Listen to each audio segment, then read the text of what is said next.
Magandang araw na maulan mga ka-idol. Ayan, at ito po tayo sa garden po natin. Ayan, oh. At medyo namumungan naman po yung talong po natin mga ka-idol. Ayan, oh. So maliliit pa po yung mga bunga. Ayan mga ka-idol, oh. Maulan po yung araw po natin mga ka-idol. Ayan, at hindi po tayo ganong makalabas po ngayon.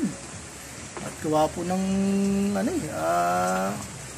Bagyong Christine. Ayan, at ilang araw na po nag-uulan po dito sa lugar po natin. Ayan, oh. At buti nga po hindi po sentro dito sa atin. Medyo lang po tayo ngayon. Puro ulan lang. Buti wala pong hangin mga ka-idol. Ayan, oh. Kaya yan ay nandito lang po tayo sa ating bakuran. Hindi po tayo makapunta sa ibang lugar mga ka-idol eh. Ayan, at buti mga ilang araw ay may aanihin na po muli po tayo ngayon, oh. Ayan, oh.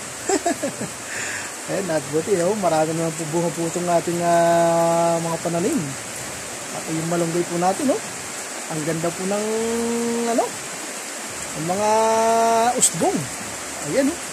At yung po natin dun medyo na po, medyo lumalaki na ng konti. Ayan mga ka-idol. At syempre po ay mag-iingat po tayo mga ka-idol dahil po sa bagyo po.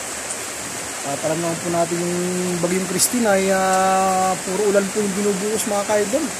Kaya saan po tayo pupunta ay lagi po tayo mag-iingat. Ayan mga ka-idol. At syempre po ay huwag po natin kakalimutan mag-pray mga ka-idol. Ayan, at bumabanat lang po yung ulan po dito sa lugar po namin mga ka-idol, oh. Ay mga ka-idol, at maraming salamat sa ating lahat mga ka-idol. At syempre po God bless po sa ating lahat. Ayan po.